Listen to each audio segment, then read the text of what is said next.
En la iglesia de Nuestra Señora del Rosario, al realizarse unas obras para su ampliación, allá por el 1756, se descubrió una especie de cueva o gran subterráneo.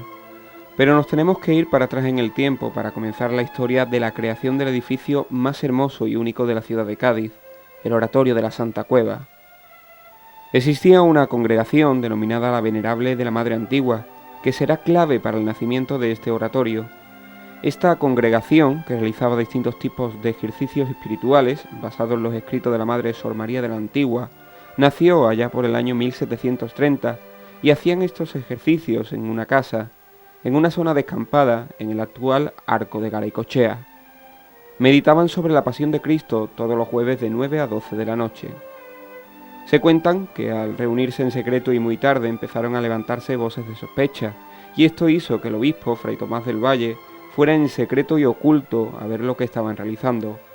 Al comprobar que no realizaban nada malo y que seguían la ortodoxia católica, no puso pega a esta congregación y sus reuniones, pero al ver que estaban muy cerca de una mancebía, les encaminó a que se trasladaran a la iglesia del Rosario, que en esa época todavía era una pequeña ermita de una nave y por lo tanto de reducidas dimensiones. Cuando se realizan las obras que hemos comentado anteriormente y se descubre esa cueva, probablemente un aljibe o cámara subterránea, los miembros de esta congregación deciden construir en este lugar su centro espiritual.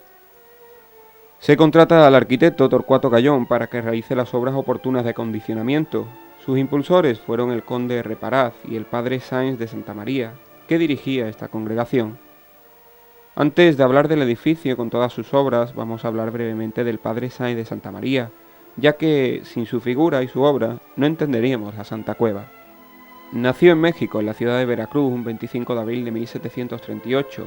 A la muerte de su madre, que se produjo cuando tenía 12 años, se trasladaron a Cádiz. Aquí siguió sus estudios en el Colegio Santiago de los Jesuitas. A pesar de que su padre quería que siguiera una carrera comercial, se despertó muy pronto su vocación sacerdotal para servicio de la Iglesia.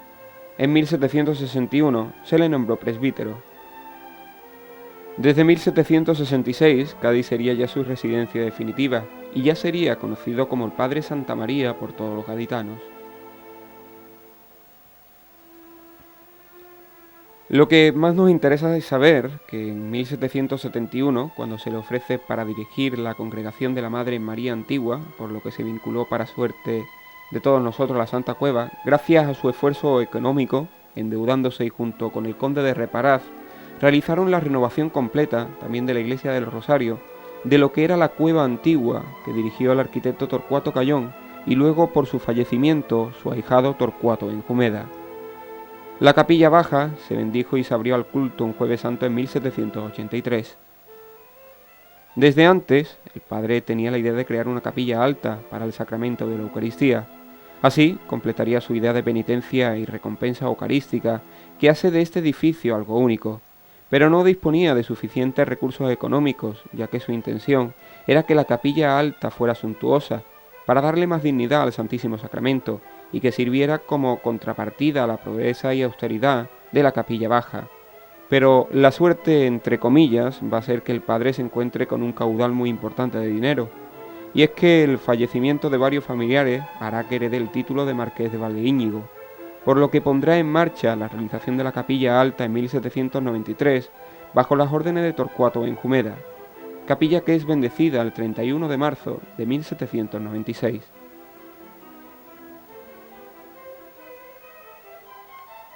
Eso sí, su afán porque la capilla alta fuera lo más perfecta y hermosa posible conllevó un gasto económico excesivo, lo que produjo muchas deudas. A pesar de todo, siempre demostró una enorme modestia y un gran amor por esta obra, así como otras donde demostró su enorme generosidad. No quería reconocimiento, solo quería que la Santa Cueva, que es sobre todo idea y sueño suyo, sirviera como sirvió y sirve, como oratorio penitencial y eucarístico. Un lugar de una importancia enorme por su valor artístico e ideológico.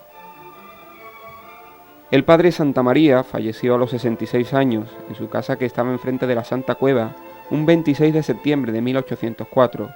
Hace poco se celebró el 200 aniversario de este para nosotros gaditano ilustre. Ahora explicaremos todo este lenguaje iconográfico y teológico que nos legó el Marqués de Valdeíñigo para disfrute de todos. Para hablar de las obras de la Santa Cuevas haremos como si fuéramos un visitante y a partir de ahí describiremos tanto lo artístico como la ideología que conllevan todos los elementos que integran este edificio de corte neoclásico pero espíritu barroco. Aunque se construyeran ambas capillas en años distintos y son dos partes claramente diferentes, son complementarias, ambas forman un conjunto único e indisociable.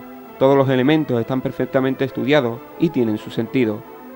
También decir que es un templo no muy común en la arquitectura occidental, en lo referente a tener dos capillas superpuestas, de ahí su particularidad que lo hace aún más interesante. Primero, antes de entrar en el oratorio, nos fijaremos en su fachada, que por su sobriedad pasa desapercibida, excepto por el lienzo que ahora vamos a comentar. La fachada es de estilo neoclásico con 3 plantas de altura que están divididas por 3 calles mediante pilastras de orden jónico. En la planta baja vemos una reproducción en mayor tamaño que el original de la Virgen del Refugio, que es la advocación de la congregación. La obra original está en la sacristía. Es una obra del pintor alemán afincado en San Lucas, Riemenyer, que la realizó a finales del siglo XVIII. Esta imagen está acogiendo a todos los sectores de la época, tanto ricos como pobres, nobles, burgueses o el pueblo llano. El padre historiador, Pablo Antón Solé, ha conseguido reconocer a la mayoría de los miembros que vemos en el cuadro. Como observamos, solo hay hombres, ya que al ser una congregación masculina, no estaba hasta hace muy poco permitida la entrada a las mujeres. Entrando en la Santa Cueva empezamos nuestra visita. En una hornacina vemos a la Virgen de la Soledad, una dolorosa obra de Manuel González el Granadino, realizada en madera policromada. Forma una composición triangular con una expresión muy dulce y serena, un modelado redondeado poco anguloso. Nos dice la Virgen que bajemos ya, que a ella le han dejado sola y triste.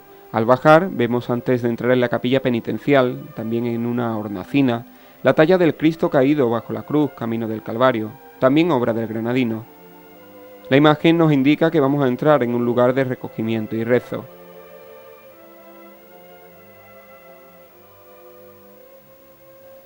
Ya dentro de la capilla penitencial, o lo que es en sí la Santa Cueva, destaca su austeridad, sobriedad y escasa iluminación, por las prácticas penitenciales de la congregación. De su arquitectura, comentar que es de planta basilical, dividida en 3 naves por pilares de arcofajones.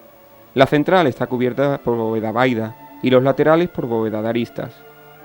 En el presbiterio, que es de planta rectangular y cubierto por una bóveda elíptica, tiene un hueco que es el único lugar por donde entra la luz natural, y que tanto juego va a dar al grupo escultórico del Calvario o de las 7 palabras, ofreciendo una imagen muy teatral, ya que con la oscuridad de la nave adquiere una enorme fuerza dramática. Obra de un fuerte patetismo, compuesta por Jesús en la cruz, la Virgen María, San Juan, María Magdalena, María Cleofé y María Salomé. Grupo que se asienta en una mesa altar de mármol. Esta obra escultórica de finales del siglo XVIII se ha atribuido ya de forma definitiva a Juan Gandulfo. En los pies de esta capilla está la tribuna desde donde se dirigían los rezos y penitencias de la congregación.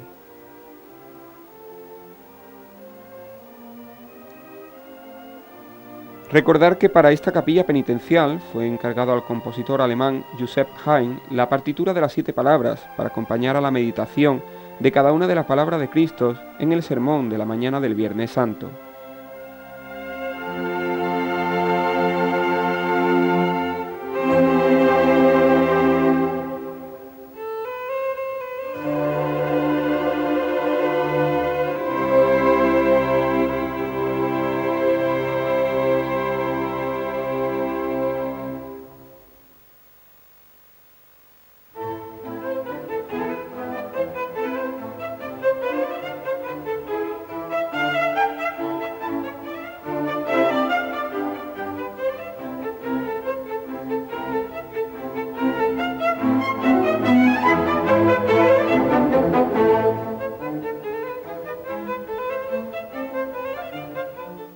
Luego subían por las escaleras, actualmente no se puede hacer, y pasábamos a la zona dedicada al Santísimo Sacramento. Aquí vemos ya el cambio material más nobles e imágenes más suaves.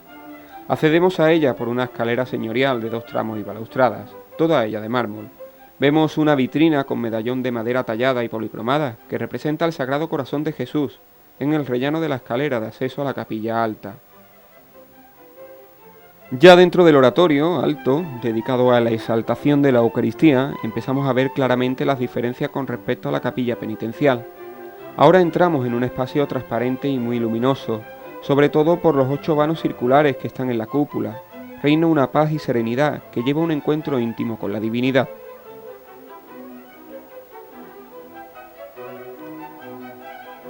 Su planta es elíptica, cuyo eje mayor nos lleva hasta el altar.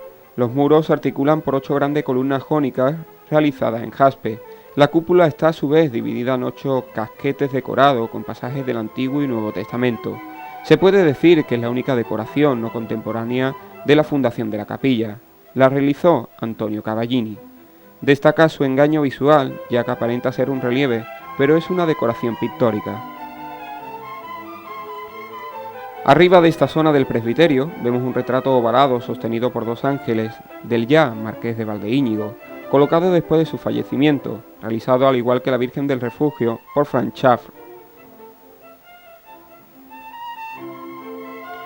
Del escultor riojano Cosme Velázquez son los 2 altos relieves que vemos en esta capilla, aunque de influencia italiana, aunque no viajó allí, ya que su enseñanza proviene de la Academia de San Fernando, sí tuvo que conocer modelos italianos por estampa y dibujos que habría en la Academia.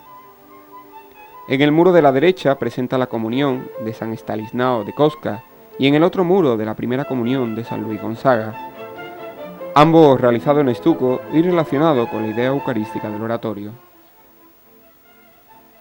Los 2 relieves los plantea Cosme de manera similar. Hay una zona terrena y el lateral derecho un escenario con el altar y las columnas, con un rompimiento de gloria con la Virgen, el Niño, Santo, ángeles, rayos, nubes, etc.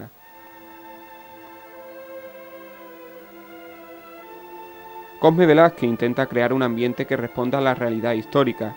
Ejemplo de esto es el relieve de San Luis, con todos los miembros de su familia que visten ropas del siglo XVI, época de este santo.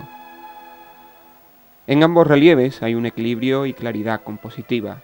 Predominan los ejes verticales y en los gestos y movimientos hay una actitud contenida. De la pintura que hay en los arcos de medio punto, antes de hablar de Goya y las 3 pinturas que realizó para esta capilla, hay que hablar de los otros 2 autores que la acompañan. Uno es Zacarías González Velázquez, que es el autor del Milagro de las Bodas de Caná, y otro José Camarón, con el Rocío de Maná. Ya hablando de las obras de Goya, primero comentar sobre la polémica si los pintó aquí cuando se estaba curando de una dolencia o los realizó en Madrid. Las últimas investigaciones apuntan a que los realizó en Madrid en los primeros meses de 1795. Pero esto da igual ahora, porque su genio lo vemos reflejado en toda su plenitud creadora en estos 3 lienzos situados estratégicamente en las partes más importantes de la capilla. Para completar esta visita nos vamos al lugar más importante del todo el recinto religioso. La zona del presbiterio es de planta circular, está cubierta por una media bóveda que se divide por casquetes, donde hay unos frescos de los Cavallini representando algunos temas bíblicos. También vemos encima de la puerta que se encuentran en los laterales del presbiterio 2 pinturas, una del Buen Pastor y la otra de la Virgen de la Servilleta, que son copias murillescas.